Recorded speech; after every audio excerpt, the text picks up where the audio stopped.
Olá, meu amigo, minha amiga, tudo bem com você? Aqui, professor Jean de Química, aproveitando esse espaço, aproveitando a oportunidade, então eu vou deixar esse vídeo gravado para você, exatamente para você que está iniciando, né, na disciplina Química. Então esse vídeo é para a gente comentar um pouco mais sobre os conteúdos do nosso fascículo 1, correto? Esse fascículo ele é, sim, na verdade, uma preparação para que você possa ter um entendimento melhor dos assuntos que seguem, né, nos próximos capítulos, nos próximos fascículos, né, do fascículo 2 ao fascículo 8. Então, esse fascículo de número 1 é, na verdade, uma preparação, né, para o estudo da química, tá certo? Então, a gente vai procurar falar sobre alguns conceitos esses que serão tratados, como eu já disse, nos fascículos seguintes, tá certo? Então, é um capítulo relativamente simples, né, não tem muita complicação, né, mas é sempre interessante que a gente possa vir, né, e também ajudar, principalmente na hora dos exercícios, tá certo? Então, vamos lá. Então, como eu disse, esse fascículo ele é um fascículo que prepara o aluno, né, para um melhor entendimento dos fascículos 2 ao fascículo 8. Então o que vai acontecer é que a gente vai lançar alguns conceitos, né? Então esses conceitos eles são importantes para você se sentir melhor durante o estudo dos demais fascículos de química, tá certo? Então aqui do ladinho já segue o primeiro conceito. É o conceito daquilo que nós chamamos de fenômenos físicos e químicos, tá certo? Então acompanhe comigo. O fenômeno dentro de ciências é toda e qualquer observação que você faça. Então, se você reservou um sistema, né, por exemplo, um copo com água, e você observa o que está ocorrendo dentro desse copo com água, eu vou dizer que esse copo com água é um sistema, certo? E dentro desse sistema eu posso observar fenômenos que eu vou definir como físicos ou como químicos, tá certo? Então, coloquei já para você aqui embaixo. Então, o fenômeno físico são todos aqueles fenômenos que não alteram a estrutura da matéria, ou seja, não há formação de novas substâncias químicas, tá certo? Esses são os chamados fenômenos físicos. Já os fenômenos químicos são aqueles fenômenos que alteram a estrutura da matéria, produzindo novas substâncias químicas. Acredito que com os exemplos fica até mais fácil para a gente poder entender melhor aí o conceito de fenômeno físico e fenômeno químico, tá certo? Então aqui do ladinho eu já coloquei para você. Por exemplo, a primeira foto que aparece aí em cima, né, uma geleira. Se você considerar que essa geleira está derretendo, né, esse gelo está sofrendo fusão, que é exatamente a passagem da matéria do estado sólido para o estado líquido, então essa transformação de sólido para líquido corresponde ao que a gente chama então de fenômeno físico, exatamente porque não há alteração da matéria. Ah, Jean, mas aí o gelo... Não, o gelo é formado basicamente por água. Essa água ela está apenas mudando de fase, passando do estado sólido para o estado líquido. Okay? Então essa fusão é um exemplo de fenômeno físico. Fenômeno químico é, por exemplo, essa foto que aparece aí, onde você tem um pedaço de papel que está em combustão, pegando fogo. Então, quando esse papel está reagindo com o oxigênio da atmosfera, produzindo aí esse fogo, calor, aí há a formação de novas substâncias químicas. Ocorre uma transformação, uma alteração na estrutura do papel, correto? Então, esse fenômeno, que é a combustão, é um fenômeno que a gente classifica como um fenômeno químico. Existem outros fenômenos envolvidos, né, com processos biológicos, né? Esses fenômenos a gente chamaria então de fenômenos biológicos, né? Digestão, respiração, são fenômenos envolvidos, né, com os sistemas, né? Esses sistemas estudados lá na biologia, né? Mas eu já posso adiantar que esses fenômenos biológicos são fenômenos químicos, tá? Mas nesse fascículo nós vamos tratar apenas dos fenômenos físicos e químicos, tá certo? Muito bem, mas aí eu coloquei alguns exemplos, né, para você mentalizar bem essa história de fenômeno químico e fenômeno físico. Então eu tenho aí à esquerda uma corrente, né, um elo de metal. Esse metal, você sabe muito bem, ele vai enferrujando com o passar do tempo, essa ferrugem é sim um fenômeno químico, exatamente porque esse ferro ele sofre um processo que nós chamamos de oxidação, dando origem a novas substâncias químicas, tá bom? Aí no meio você tem de novo aquela foto do papel em combustão, a banana sofrendo esse escurecimento, também são reações de oxidação, também são chamados de fenômenos químicos. E por fim, essa última foto você tem aí um comprimido efervescente, né? Então, quando esse comprimido efervescente ele é colocado em água, ele libera um gás. A liberação do gás já é um indício de que está sendo formada uma nova substância química. Então, essa reação que ocorre entre o comprimido e a água é sim um chamado fenômeno químico, tá certo? Muito bem. Fenômeno físico, coloquei mais algumas fotos. Na primeira foto aí à sua esquerda tem um ímã atraindo um material metálico, então essa atração que ocorre é um exemplo de fenômeno físico. Papel sendo rasgado é um fenômeno químico. Essa lata que está aí sendo amassada é um fenômeno físico, perdoe-me, o papel rasgado é um fenômeno físico. E por fim você tem lá embaixo um copinho onde você tem muito provavelmente uma água em ebulição. Então, mais uma vez, essa água em ebulição é uma transformação física. A água está apenas passando do estado líquido para o estado vapor, tá certo? Então, esse fenômeno a gente classifica como fenômeno físico. Muito bem.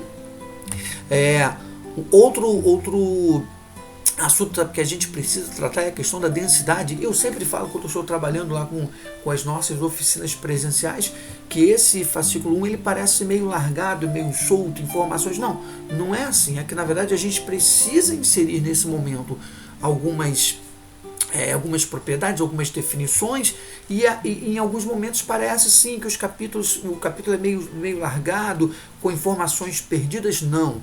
Isso tem um sentido, tem uma sequência. Então, mais uma vez, a gente precisa falar de um outro conceito em química, que é o conceito de densidade. Tá? Então, esse conceito de densidade, ele me ajuda muito, principalmente na definição do tipo de matéria. A gente vai trabalhar muito esses conceitos mais à frente. Então, você precisa sim ter uma ideia do que é aquilo que nós chamamos de densidade. Para que você possa entender melhor a densidade, eu vou colocar algumas fotos em seguida. Mas entenda que a densidade é uma propriedade física que ela é definida como sendo a relação entre a massa da matéria e o volume ocupado por ela. Então, quanto maior essa relação, maior vai ser a densidade desse elemento, dessa substância, desse tipo de matéria. Então, a densidade é uma relação entre a massa e o volume ocupado pela matéria, tá certo? Essa fórmula ela é importante até para resolução de alguns exercícios. Então, anote aí, densidade é igual a massa sobre o volume. Muito bem. É interessante você lembrar que essa densidade ela pode variar em função da temperatura. Então, você tem aí na sua telinha uma foto em que o cara coloca uma ilustração em que na parte superior você tem gelo, ou seja, a água, muito provavelmente de um lago. Essa água superficial ela congelou, então ela está no seu estado sólido, e abaixo desse gelo você tem sim ainda água no estado líquido.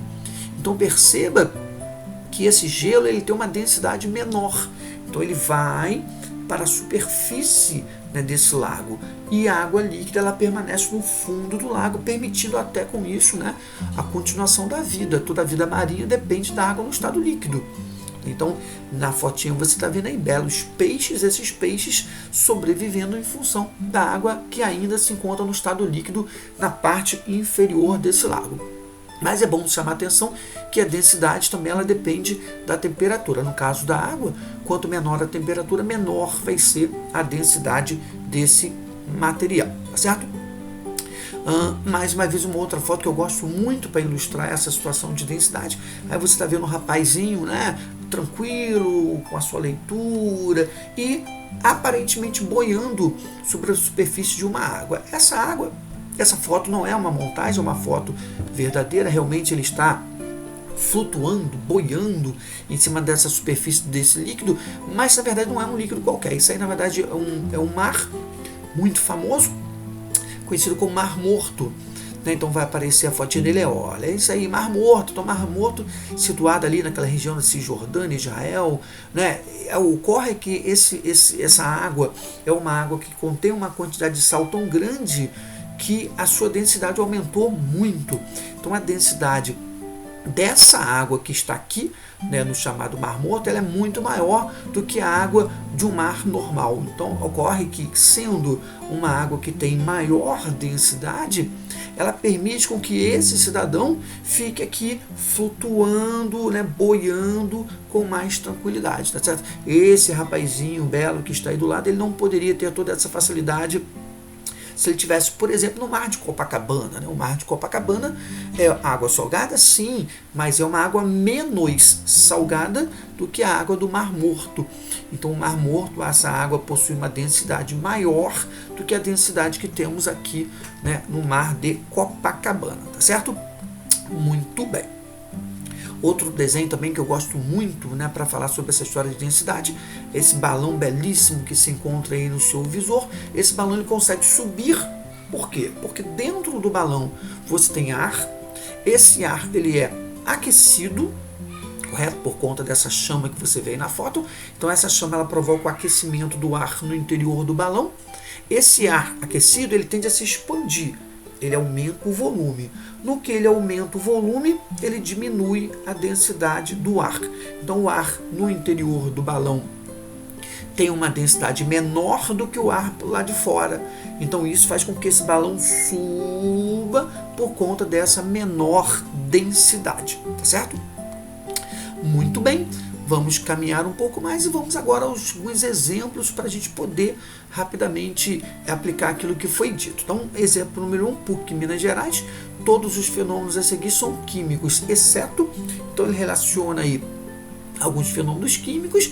Dentre esses fenômenos químicos, eu tenho um fenômeno físico. Ele pede para que a gente identifique, então, qual seria o chamado fenômeno físico. Então, ação do fermento sobre a massa de pão, combustão do magnésio, comprimido efervescente dissolvido na água, formação de azinhavre em objetos de cobre e destilação da água. Vale a pena lembrar que se trata desse tal de azinhavre. Esse azinhavre é um tipo de oxidação que ocorre com esse material cobre. Isso é muito comum para quem usa óculos. Nessa região aqui de trás do óculos normalmente surge, né, uma massa esverdeada. Essa massa esverdeada é exatamente o produto da corrosão, né, do cobre, tá? A gente chama de azinhavre, tá certo? Então, dentre todos esses fenômenos que ele listou, qual seria para você o nosso fenômeno físico? Então vamos lá? Se você pensou na letra E, você está certo, é exatamente isso. Destilação da água é exatamente quando eu pego a água, aqueço e faço com que ela mude inicialmente do estado líquido para o estado vapor, correto? E depois eu pego esse estado vapor e transformo de novo em estado líquido. Então perceba que a água simplesmente mudou de estado físico. Então essa mudança de estado físico, eu digo que é um fenômeno físico, porque não houve alteração da estrutura da molécula água, correto? Ela continua sendo água, ela só fica mudando, variando o seu estado físico, tá bom? Então destilação da água, sim, é um fenômeno físico. Andando um pouco mais, vamos para o nosso exemplo de número 2, o FMG, alternativa que não envolve reação química. Então, mais uma vez, se não envolve reação química, é um fenômeno físico. Então, mais uma vez, ele lista fenômenos químicos e coloca entre eles um fenômeno físico, me pede para identificar. Então, temos na letra A, caramelização do açúcar, combustão da lenha, dissolução em água de um comprimido efervescente, explosão da dinamite e precipitação da chuva. Sim, qual? Muito bem. Se você mais uma vez pensou na letra E, exatamente. O que seria precipitação da chuva? Primeiro você precisa imaginar e pensar como é que a chuva se forma. A chuva se forma basicamente pela evaporação da água de lagoas, dos mares, dos rios. Essa água evapora, forma as nuvens. Essas nuvens em algum momento precipitam novamente a água, né, no estado líquido, correto? Então perceba que a água só muda de estado físico. Então essa situação ela caracteriza o que a gente chama de fenômeno físico. Muito bem. Exemplo de número 3, qual a densidade de um corpo de massa igual a 480 gramas e volume igual a 120 mililitros? Exercício bem simples, né, que a gente pede para o aluno determinar a densidade. Então, toda vez que ele for pedido para determinar a densidade de um corpo, de um objeto, de uma matéria, eu vou te oferecer a massa e o volume. Correto? E aí você simplesmente vai aplicar naquela formulazinha que foi apresentada inicialmente. Então, a densidade é uma relação entre a massa e o volume da matéria. Certo? Então, eu pego aí a massa, que foi de 480 gramas, vou dividir pelo volume, que foi 120 mililitros, essa divisão vai dar exatamente 4 gramas por mililitro. Seria então o valor da densidade desse material, tá certo? Então, exercício simples que você determina a densidade simplesmente a partir da fórmula. Muito bem. Andando um pouco mais, a CAF Santa Catarina, quando se espreme o limão em água, as sementes ficam imersas, afundam na solução obtida, mas, adicionando-se açúcar, passam a flutuar na superfície. Isso ocorre porque, não sei se você já presenciou esse fenômeno, e é verdadeiro, quando você prepara lá suco de limão, suco de laranja, né, normalmente são frutas cítricas, já apresentam aquela semente característica. Essa semente, no início, quando você espreme somente o limão e coloca na água e tal, essas sementes elas ficam no fundo do recipiente. Depois, quando você adiciona açúcar nesse suco, essas sementes então, ela vai para a superfície. Né? Da próxima vez que você fizer um suco de limão ou de laranja, você observe se isso realmente é verdadeiro. Mas sim, é verdadeiro, e ele quer exatamente que você identifique um motivo para tal observação. Então ele coloca na letra A, as sementes diminuem sua densidade, isso após a adição do açúcar, né? O açúcar aumenta a densidade da solução, a solução não se altera, o açúcar reduz a densidade da solução, e a densidade das sementes aumenta. Então, qual seria a resposta do nosso exercício? Então, vamos lá e vamos à resposta, a letra B. Então, quando você preparou o suco, né, dissolvendo, espremendo lá a fruta em água, e após você coloca o açúcar para adoçar esse suco, o que o açúcar faz? O açúcar aumenta a densidade da solução. É só você lembrar daquele rapazinho que estava lá flutuando, boiando, né, na água do Mar Morto. Né? É uma água que contém muita quantidade de sal, e aqui é uma água que vai ter uma certa quantidade de açúcar. Essa nova solução, essa água misturada ao açúcar, ela vai possuir uma densidade maior que empurra a semente para cima. Né? A mesma história lá do balãozinho. Né? O balão sobe porque o ar ele é aquecido, então o ar de fora empurra esse balão para cima. Tá certo? Então, esse exercício, ele então tem como gabarito a letra B de bola. Muito bem. Mais uma vez, o FPE em um becker, um recipiente, um copo, né? Em um becker com 100 ml de água, são colocados 20 ml de óleo vegetal, um cubo de gelo e uma barra retangular de alumínio.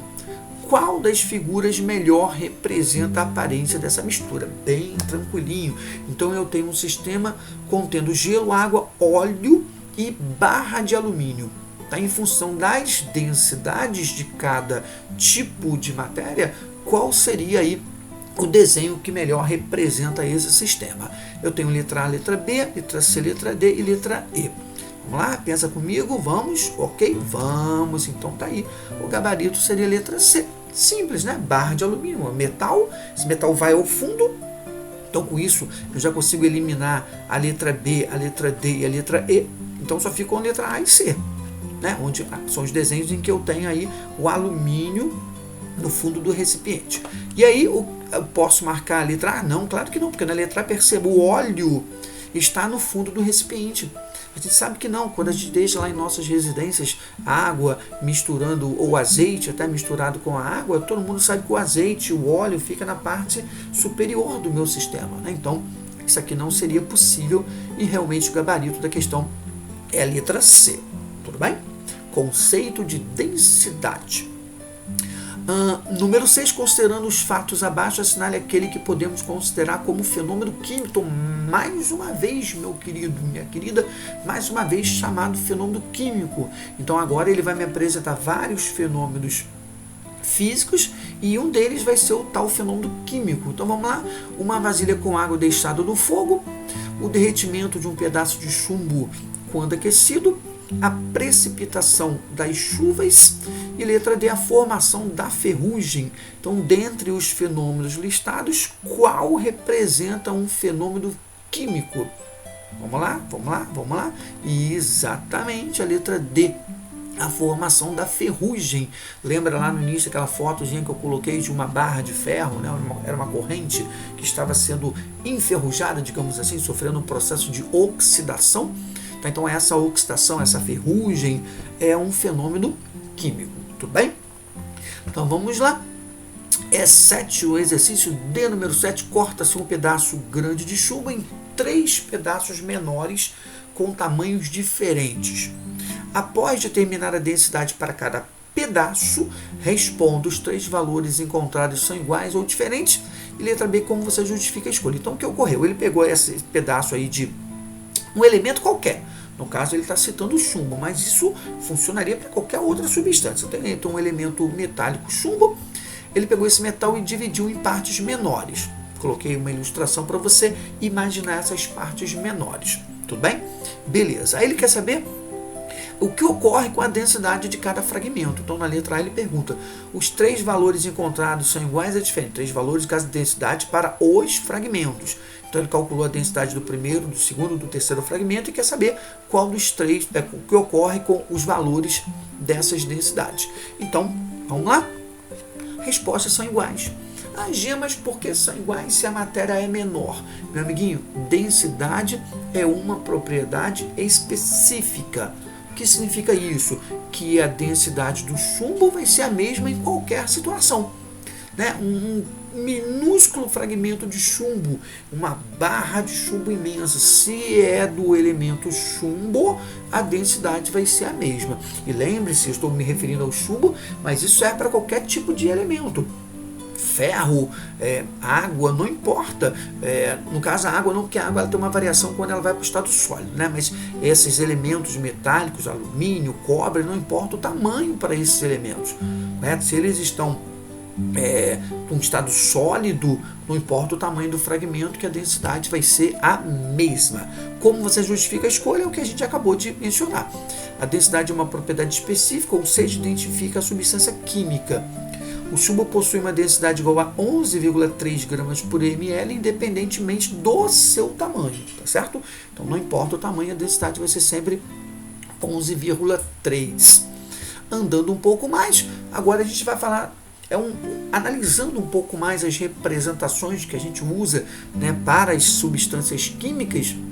Agora eu vou te passar o conceito muito rapidamente de substância simples e substância composta. Tá? Eu preciso, em muitos exercícios, saber identificar isso. Então, o que a gente chama de substância simples e o que eu chamo de substância composta? Então, analisando aqui a primeira substância à sua esquerda, eu tenho a nossa H2O, molécula que representa a substância química água.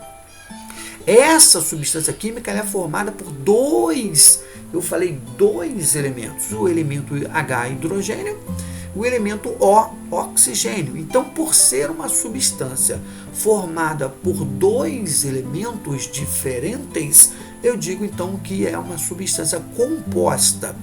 Tá? Já no nosso segundo exemplo, estou aqui me referindo ao gás ozônio, tá? Camada de ozônio, né? Então o gás ozônio ele é formado apenas pelo elemento oxigênio. Então essa molécula de ozônio representa uma chamada substância simples. Então composta, 2 ou mais elementos. Simples, apenas um elemento químico, tá certo? Então de novo tem aí a definição por escrita, tá? Para você ficar bem atento a esses conceitos. Então, de novo, lá em cima, substâncias simples formadas por apenas um elemento químico e substâncias compostas formadas por 2 ou mais elementos químicos, tá certo? Então, vamos ao primeiro exemplo. Qual das alternativas a seguir contém apenas substâncias compostas?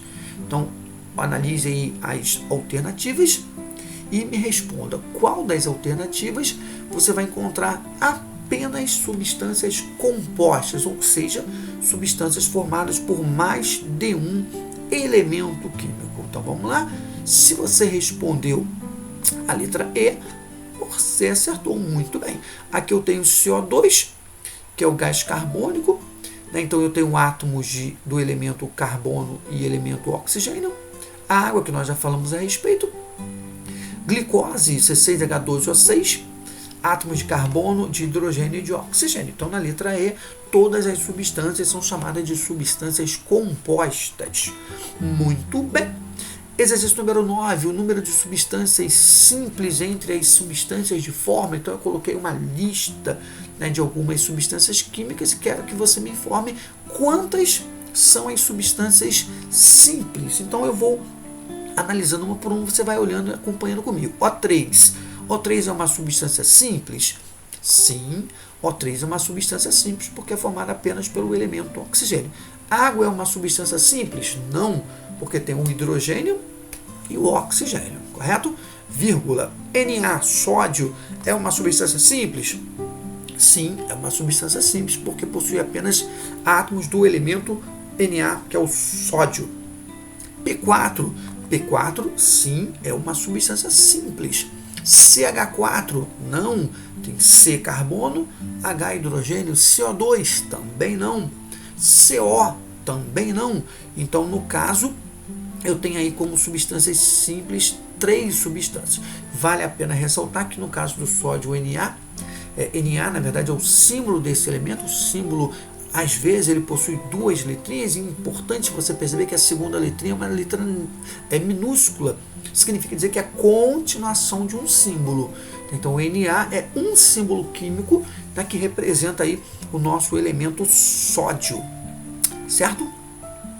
Misturas. Então, mais um conceito que eu preciso que você acompanhe comigo. Conceito de mistura. Então, pense você em um sistema contendo substâncias químicas. Tá? Se esse teu sistema que você pensou, ele contém apenas um tipo de substância química, então esse sistema que você imaginou é um chamado sistema puro, uma substância pura. Agora, se esse sistema que você imaginou contém 2 ou mais substâncias químicas, eu tenho então o que a gente chama de misturas. Então, coloquei aqui, mistura é formada por 2 ou mais substâncias, cada uma delas sendo denominada componente. Então, no primeiro caso, nesse primeiro copinho que você vê aqui, eu tenho aqui água mais açúcar dissolvido, água doce. Por mais que você não observe o açúcar, mas você sabe que aqui dentro tem açúcar, eu já estou te informando isso. Então, esse sisteminha aqui, ele é uma mistura, sim, é uma mistura. No segundo recipiente fica mais fácil de você perceber a presença da água e do óleo, tá? Mas também é um tipo de mistura. A diferença é que essa mistura, em que você enxerga apenas um único componente, eu vou chamar logo em seguida de mistura homogênea.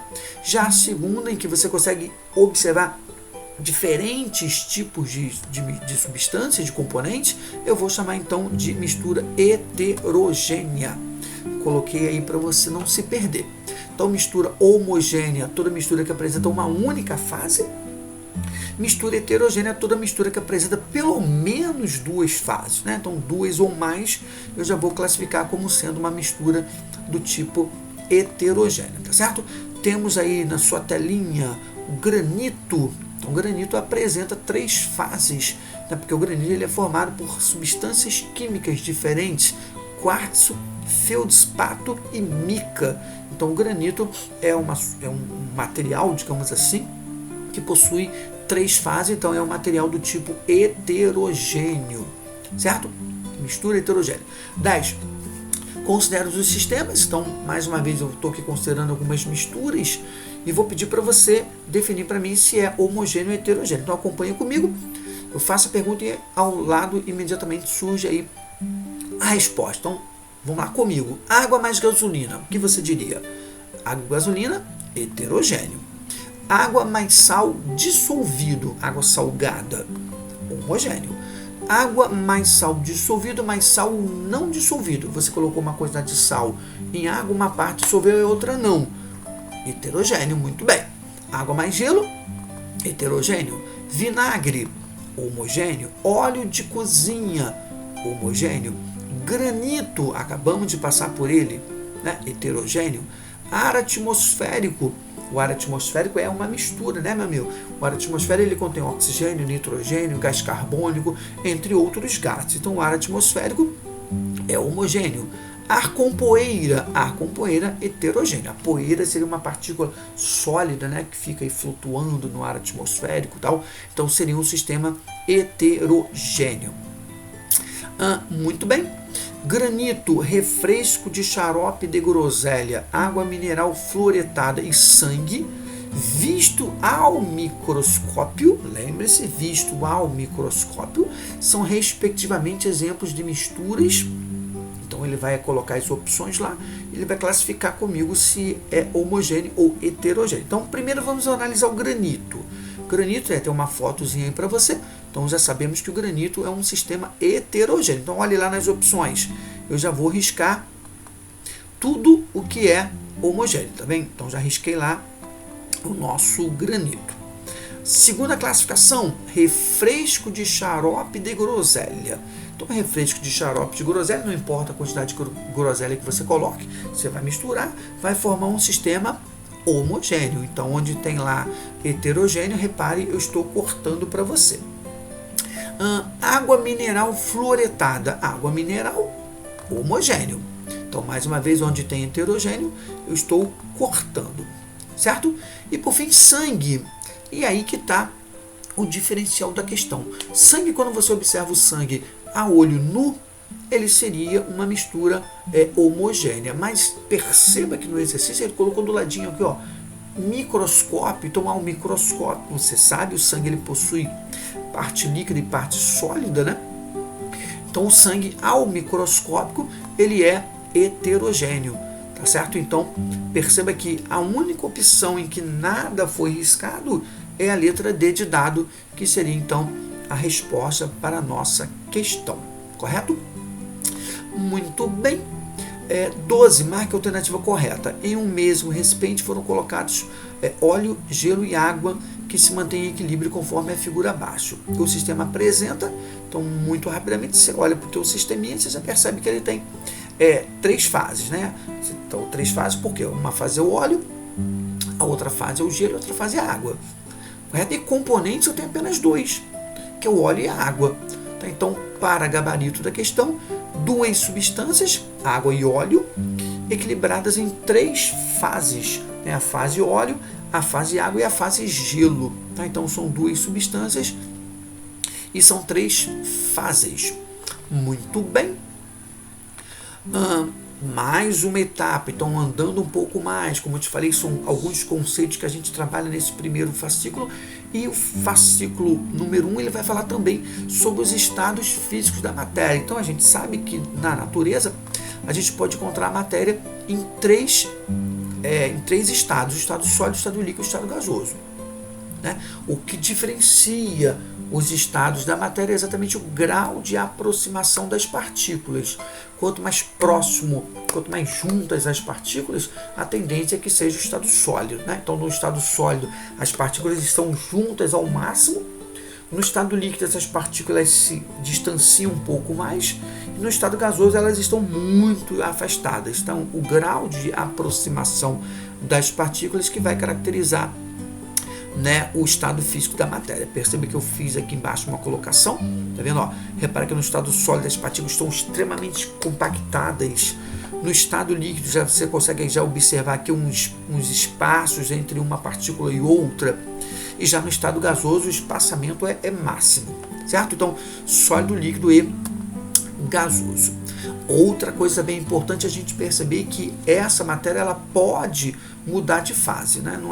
Isso não ocorre com todo tipo de matéria, mas a maioria sim, ela consegue mudar de fase. Por exemplo, madeira você não consegue mudar a fase, a madeira vai ser sempre sólida. Se você aquecer um pedaço de madeira tentando derreter essa madeira, você não consegue, porque a madeira vai entrar em combustão, ela vai pegar fogo e não vai mudar de fase, né? Mas na sua maioria, sim, a matéria pode mudar de fase. E cada mudança de fase ela recebe um nome, e eu preciso que você consiga lembrar desses nominhos.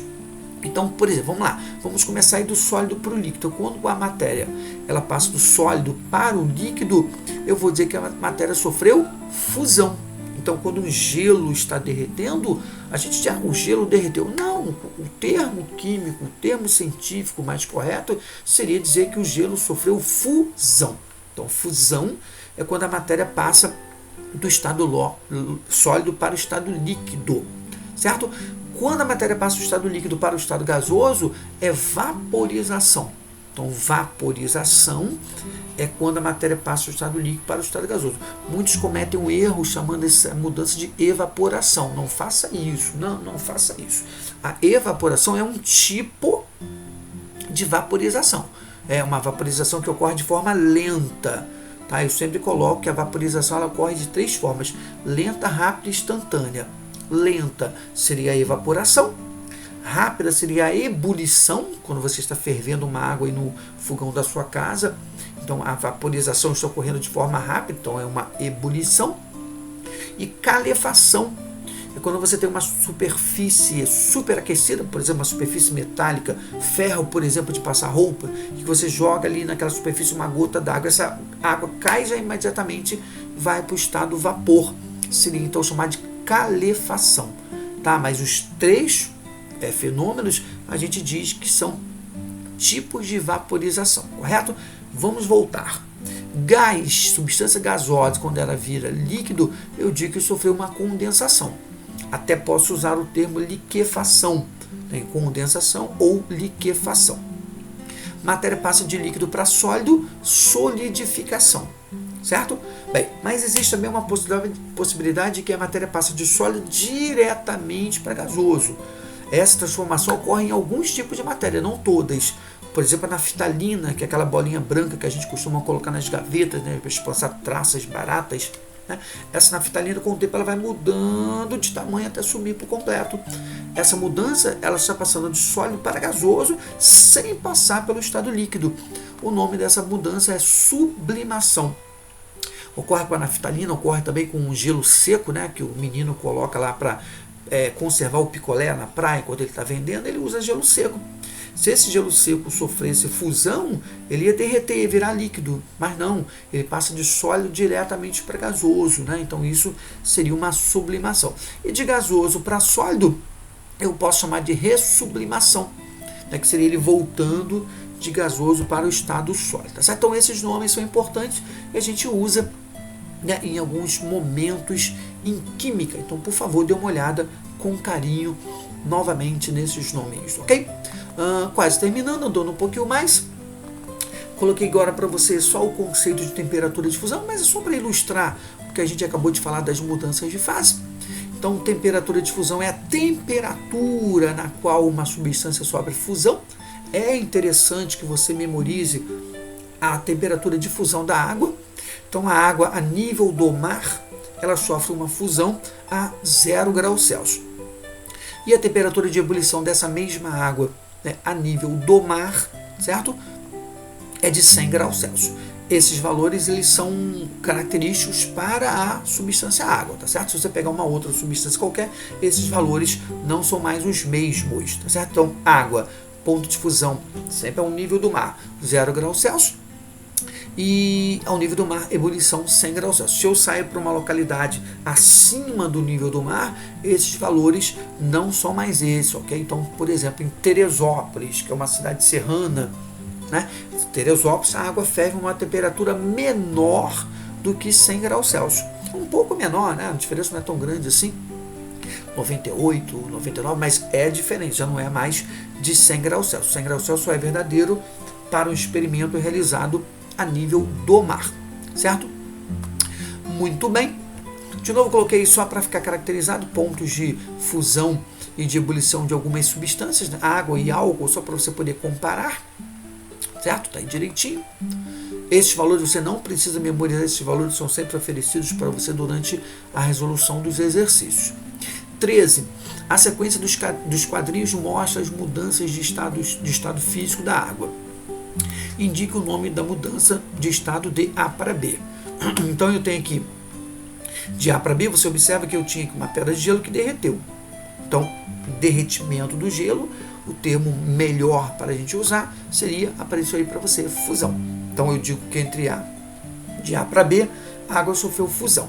Do quadrinho B para o quadrinho C, repara, tinha aqui uma poça de água e essa água então passou para o estado vapor. O nome do processo da vaporização, tá certo? Então, fusão, mudança da matéria do estado sólido para o estado líquido, e vaporização, mudança da matéria, qualquer matéria, né, do estado líquido para o estado gasoso. Muito bem. Alguns exercícios que a gente usa, né, para trabalhar com essa questão de estado físico, né, exercício até um exercício bom, exercício de qualidade, então acompanhe comigo aqui do lado.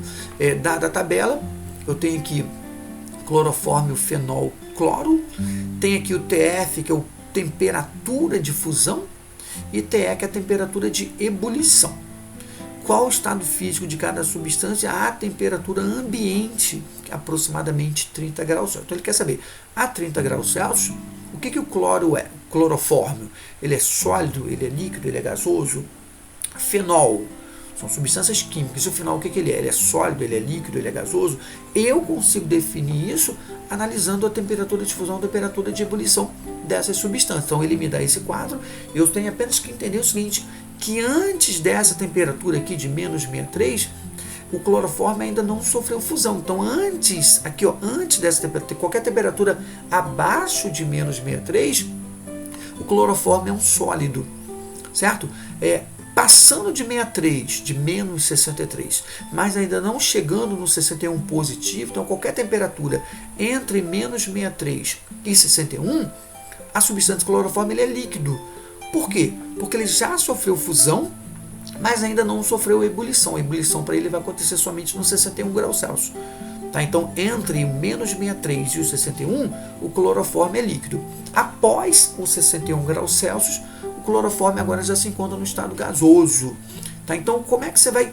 Qual é a dinâmica do exercício? Você vai pegar a temperatura que é oferecida no enunciado e vai tentar encaixar a temperatura aqui, ó. Se ela está antes do menos 63, entre o menos 63 e o 61, você está acima de 61. Então, dependendo do valor que a temperatura do problema caia, você vai definir se é sólido, líquido, gasoso. Então, se cair aqui, é sólido. Se cair aqui nesse meio, é líquido. Se cair depois, ele é gasoso, correto? Então, vamos pegar o 30, vou colocar para você. O clorofórmio ele é líquido. Por quê? Vou justificar. O fenol é sólido e o cloro é gasoso. Ah, mas eu compro o cloro. Não. Essa história de eu comprar cloro na quitanda do tio Joaquim, não. O cloro que você compra, na verdade, o que você compra não é cloro. O que você compra é uma substância chamada hipoclorito de sódio, que é líquido. O cloro, na temperatura ambiente, ele é gasoso. Eu vou provar isso com a resolução desse exercício. Então, o que eu vou fazer? Eu vou pegar o 30 e vou jogar em cima nessa tabelinha. Então, olha, o 30 fica exatamente nesse meio, porque o 30 é maior que menos 63 e menor que 61. Então, quando cai aqui no meio, de novo, é líquido. 30, no caso do fenol, está abaixo do 43. Né? Primeiro vem um 30, depois vem um 43. Então, o fenol, como a temperatura caiu abaixo da fusão, ele é sólido. Ó, tá aqui. Tá? E no caso do cloro, o 30 vai cair depois do menos 34. Então, primeiro vem o menos 34, né? A temperatura é negativa. Aí vem o 0, que é positivo, 0, 1, 2, 3, até chegar ao 30. Então, o 30 está lá embaixo, então caracteriza estado gasoso para o elemento cloro, tá certo? Para ver se esse exercício ficou claro para você, vamos a um outro. É o mesmo exercício, só vou mudar, né, as substâncias e o contexto aqui do nosso exercício. Então, qual é o estado físico, sólido, líquido ou gasoso, das substâncias do quadro a seguir, considerando que elas estão no Rio de Janeiro a temperatura de 40 graus. Então, de novo, você vai pegar o 40 graus e vai tentar encaixar nessa sequência aí de temperatura de fusão e ebulição para todo mundo. Então, de novo, se o 40 cai aqui, antes da fusão, né, o cara é sólido. Se cai entre a fusão e a ebulição, ele é líquido. Se cai depois da ebulição, né, depois da ebulição, ele é gasoso. Então vamos lá jogar o 40. O 40 cai nesse meio. Por quê? Porque o 40 ele é maior que 6 e é menor que 80. Então, como caiu aqui no meio, o que é o benzeno? O benzeno se encontra no estado líquido, certo? Mercúrio, de novo, está aqui no meio. Por quê? Porque o 40 ele é maior que o menos 39, porém é menor que o 357. Então, de novo, mercúrio ele é líquido. Metano, olha lá, então, temperaturas negativas, correto? Aí vem o zero, aí começa 1, 2, 3, 4 até chegar ao 40. Então, como caiu após a ebulição, então o metano ele é gasoso.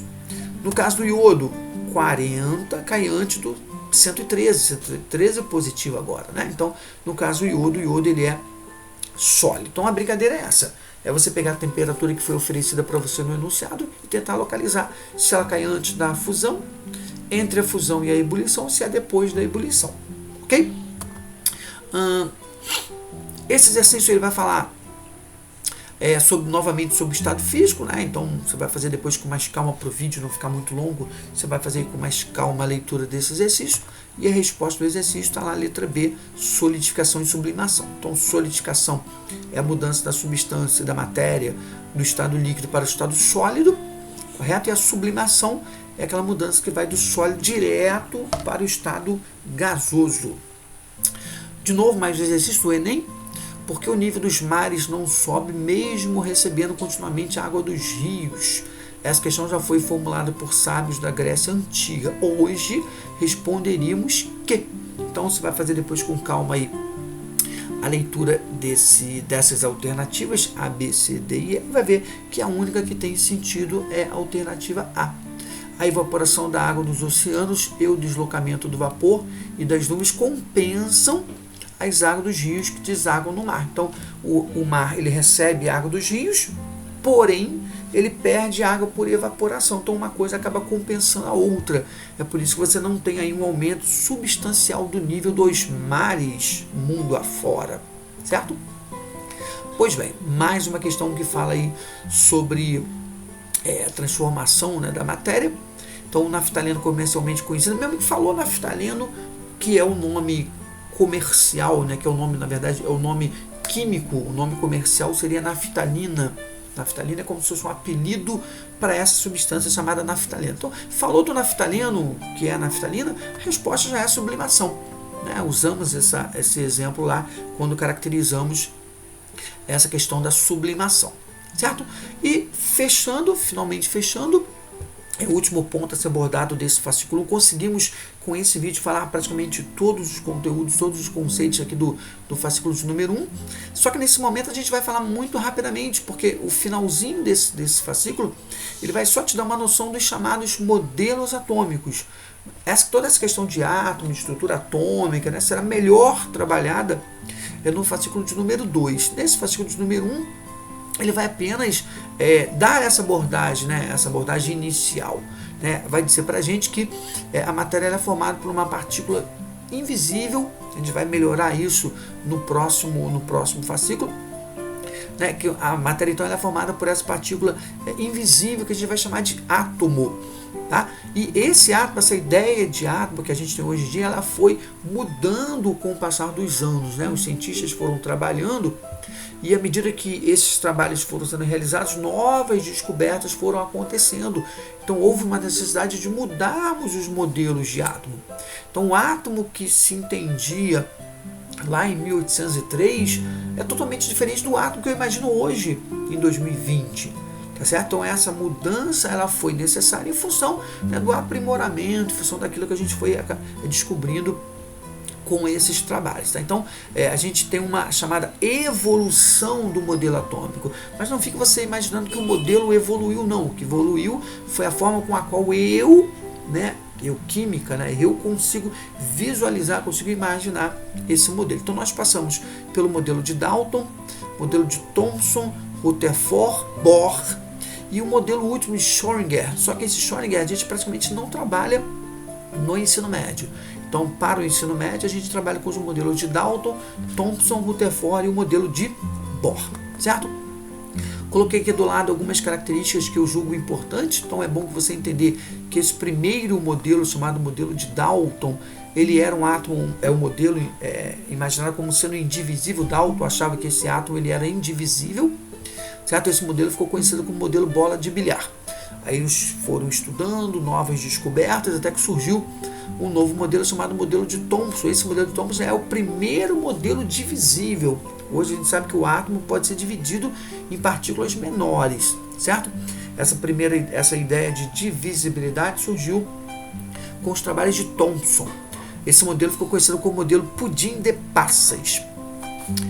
O próximo modelo, chamado modelo de Rutherford, esse modelo conhecido como modelo planetário. O sistema, o átomo, ele passa a ser entendido muito semelhante ao sistema solar, em que o Sol seria o núcleo que fica parado, né? O Sol fica parado e os planetas girando em torno do Sol. Então esse modelinho planetário, ele foi usado, né, para essa ideia de Rutherford. Então Rutherford diz que esse átomo, ele se assemelha ao sistema solar. Então apelidou aí esse modelo de modelo planetário. O próximo modelo, é o último modelo que a gente trabalha no ensino médio, é o chamado modelo de Bohr, né? Ou modelo de Rutherford-Bohr, né? Porque na verdade a ideia do Bohr, ele pegou a ideia principal de Rutherford e aprimorou, fez uma mudança muito sutil, né? Então esse modelo último pode ser chamado modelo de Rutherford-Bohr ou simplesmente modelo de Bohr, certo? Então esses são os modelos, e com isso então a gente encerra, né, esse conteúdo do fascículo de número 1.